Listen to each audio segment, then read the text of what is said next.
যদি আপনার মনে হয় যে দেয়ালে পিঠ থেকে গেছে, কেউ কিছু করতে পারছে না আপনার জন্য, আপনি পরিপূর্ণ ইয়াকিনের সাথে, দৃঢ় বিশ্বাসের সাথে এই চারটা আমল নিয়মিত করবেন।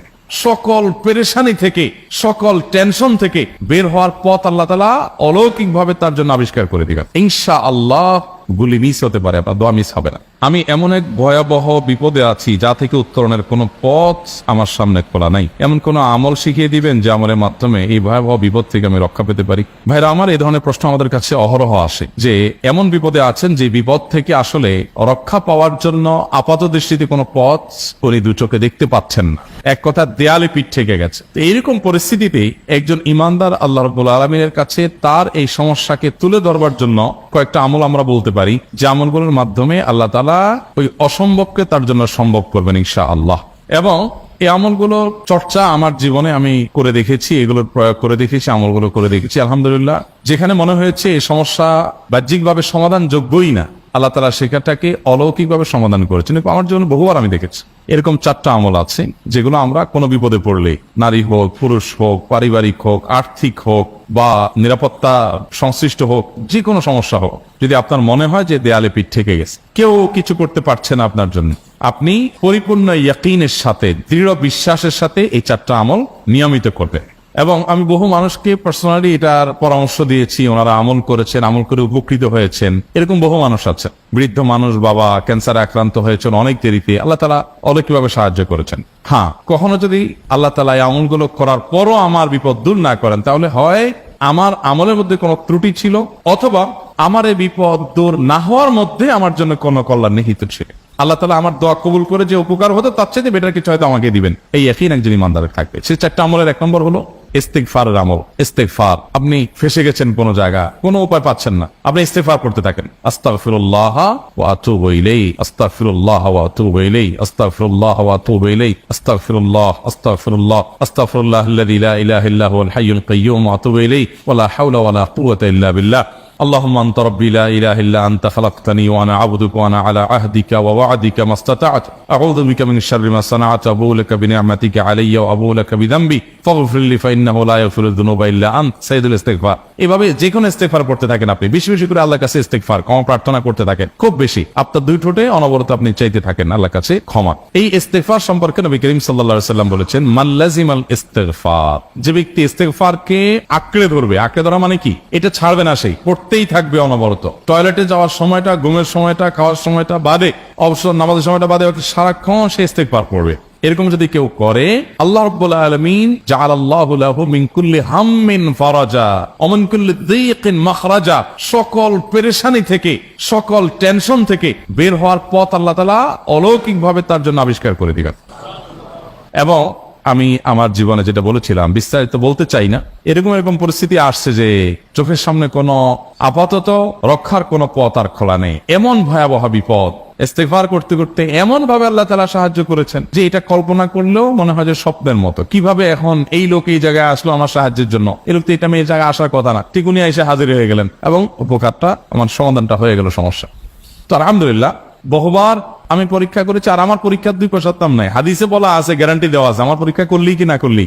তাহলে একটা আমল হলো কি, ইস্তিগফার। সব সময়ের জন্য এটা কন্টিনিউয়াস করবেন, আর এমনি অবসর সময় ইস্তিগফার করবেন। আরবদের মধ্যে সৌন্দর্য আছে, তারা বিভিন্ন ডাক্তারের ওয়েটিং রুমে বা বিভিন্ন জায়গায় মানুষ যেখানে অপেক্ষা করে পাবলিক প্লেস গুলোতে লিখে রাখে ইস্তিগফার করুন, হাইওয়ে গুলোর পাশে লেখা থাকে ইস্তিগফার করুন, এবং তারা আসলে একটু পরপর দেখা যায় ইস্তিগফার করে। ভালো মন্দ গুণ সবার মধ্যে আছে, তাদের এই ভালো গুণটা আছে, ইস্তিগফার বেশি বেশি করা। আমরা ইস্তিগফার সচরাচর এইভাবে অনবরত অবসর সময় করার অভ্যাস অনেকের মধ্যেই নাই, আমরা এটা চালু করবো ইনশাআল্লাহ। বিশেষ করে যখন কোনো সমস্যা হবে তখন ইস্তিগফার চলতে থাকবে মুখে অনবরত, ধীরে ধীরে মহব্বতের সাথে নিজেকে, নিজের পাপ অপরাধগুলোর কথা স্মরণ করে আল্লাহর কাছে মাফ চাইতে থাক, পেরেশানি দূর হবে ইনশাআল্লাহ। এক নাম্বার দুই, দুরূদ, নবী করিম সাল্লাল্লাহু আলাইহি সাল্লামের প্রতি দুরূদ পাঠ করা। এটা যদি আপনি নিয়মিত করতে থাকেন মহব্বতের সাথে, আল্লাহুম্মা সাল্লি আলা মুহাম্মাদ ওয়া আলা আলি মুহাম্মাদ কামা সাল্লাইতা আলা ইব্রাহিম ওয়া আলা আলি ইব্রাহিম ইন্নাকা হামিদুম মাজিদ, আল্লাহুম্মা বারিক আলা মুহাম্মাদ ওয়া আলা আলি মুহাম্মাদ কামা বারাকতা আলা ইব্রাহিম ওয়া আলা আলি ইব্রাহিম ইন্নাকা হামিদুম মাজিদ। আপনি একবার ছোট দুরূদ যদি পড়েন, সাল্লাল্লাহু আলাইহি ওয়াসাল্লাম,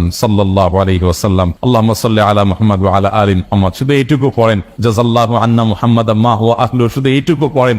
আপনি এইভাবে যেই কোনো দরুদ নবী করিম সাল্লাল্লাহু আলাইহি ওয়াসাল্লামের প্রতি যদি পড়েন এবং পড়তে থাকেন অনবরত, ইস্তিগফারের পাশাপাশি দুরুদের ক্ষেত্রে নবী করিম সাল্লাল্লাহু আলাইহি ওয়াসাল্লাম বলেছেন যে এইটা তোমার জন্য যথেষ্ট হয়ে যাবে। তুমি যদি আল্লাহর কাছে আর কোনো দোয়া করতে না পারো, শুধু দুরুদটা পড়ো, তোমার সব পেয়ে যাও, কিচ্ছু লাগবে না। এক সাহাবী বলছেন, রাসূলুল্লাহ, আমার দোয়ার মধ্যে দুরুদ কত পার্সেন্ট রাখবো?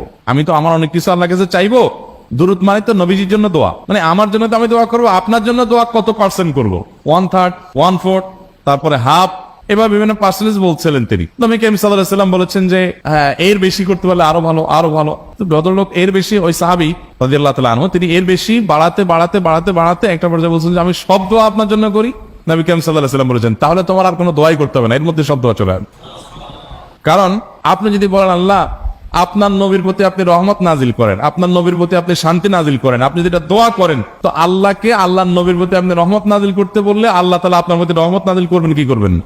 আপনি কাউকে খুশি করতে চান, কার কাছ থেকে কিছু আদায় করতে চান, তার ছেলেটারে যদি হাদিয়া তোহফা দেন, আদর যত্ন করেন, তো বাই ডিফল্ট অটোমেটিকলি ওই লোকের সিম্পেথি আপনার দিকে আসবেন, চোখ বন্ধ করে আসবেন।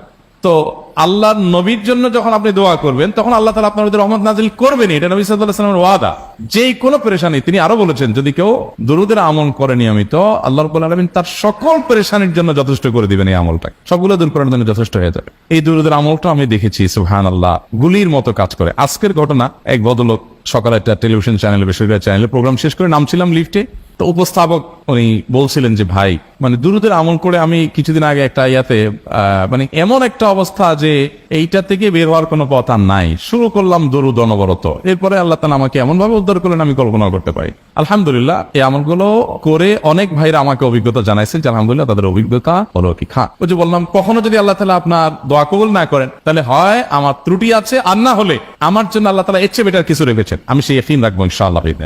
আর এই দোয়াতে সমাধান হবেই হবে, সে বিশ্বাস থাকতে হবে। নবী করিম সাল্লাল্লাহু আলাইহি ওয়াসাল্লাম বলেছেন, হাদিসে কুদসিতে আল্লাহ বলেছেন, আনা ইনদাযান্নি আবদি বি, বান্দা আমার প্রতি যেমন ধারণা করে আমি তেমন আচরণ করি। আপনি যদি চিন্তা করেন করে দেখি হয় কিনা, দেখি ট্রাই করি, তাহলে ওই আল্লাহ তাআলা বলবেন ঠিক আছে দেখতে থাক।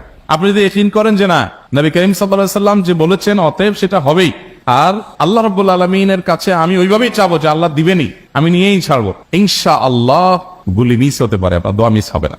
ওই ইয়াকিন, ওই ঈমান আমার মধ্যে আনতে হবে, চেষ্টা করবো তো ইনশাআল্লাহ। তাহলে দুইটা আমল হলো ইস্তিগফার আর যুরুদ। 3 নম্বর আরেকটা আমল হলো দোয়া ইউনুস।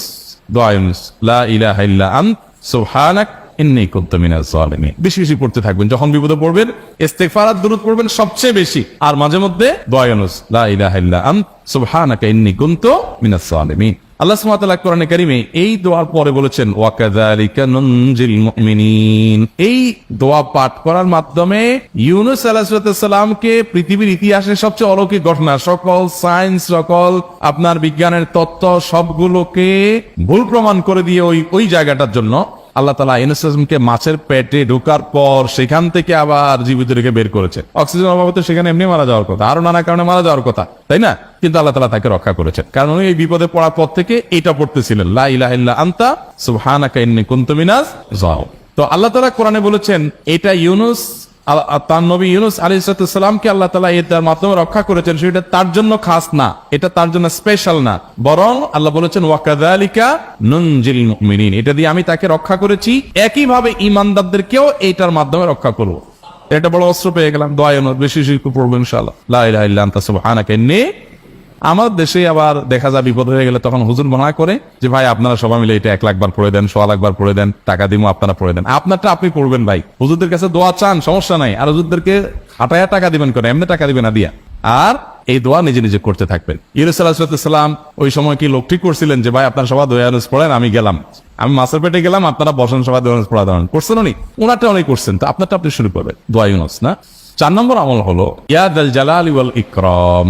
এটা বেশি বেশি করে পাঠ করবেন। নবী করিম সাল্লাল্লাহু আলাইহি ওয়াসাল্লাম বলেছেন, আলিজু বিয়া যাল জালালি ওয়াল ইকরাম। ইয়া যাল জালালি ওয়াল ইকরাম, এইটাকে তোমরা আঁকড়ে ধরবে। ইয়া যাল জালালি ওয়াল ইকরামের মানে কি? এটা আল্লাহকে ডাকা, আর কিছু না। এবং হাদিসে বর্ণিত দোয়া, এটা মাসনুন দোয়া। ইয়া যাল জালালি ওয়াল ইকরাম মানে হে মহা ক্ষমতার অধিকারী, প্রতাপশালী এবং সম্মানের মালিক। এটা বলার মানে হলো আল্লাহর কাছে নিবেদন করা, যেহেতু আপনার প্রতাপ আছে, আপনার জালাল আছে, আপনার বড়ত্ব আছে, এই বড়ত্বের অধিকারী এবং হে সম্মানের অধিকারী, আপনার যদি এটা আছে, অতএব হে আল্লাহ আপনি আমাকে এটা দান করুন, আপনার সেখান থেকে আমার প্রতি রহম করুন, আপনার সেখান থেকে আমাকে, আপনার বড়ত্ব থেকে আমাকে আপনি হেফাজত করুন, আপনার একরাম থেকে আমাকে আপনি, তা দিয়ে আপনি আমাকে রহম করুন। তো সেই দোয়া আল্লাহ তাআলার কাছে নিবেদন করতে পারি, ইয়া যাল জালালি ওয়াল ইকরাম।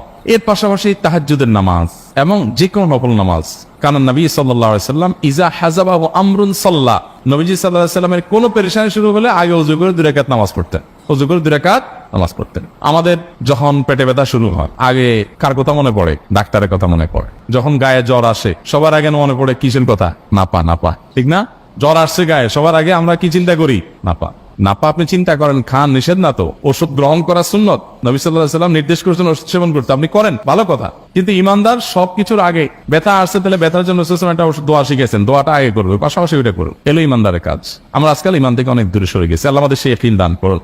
তাহাজ্জুদের সময় দোয়া, অনেক বেশি দোয়া কবুল হয়। তাহলে 4টা আমল ইনশাআল্লাহ আপনাকে এই ভয়াবহ বিপদ থেকে উদ্ধার করার জন্য সাহায্য করবে ইনশাআল্লাহ। সে ইয়াকিন নিয়ে করবেন। সেই সাথে as-সাদাকাতু তারদুল বালা, দান সাদাকা করা, অন্যান্য যে আমলগুলো আছে টুকটাক, সেগুলোর সাথে সাথে চালানো। বাকি এই 4টাকে বেসিক্যালি একটু জোরালো ভাবে করতে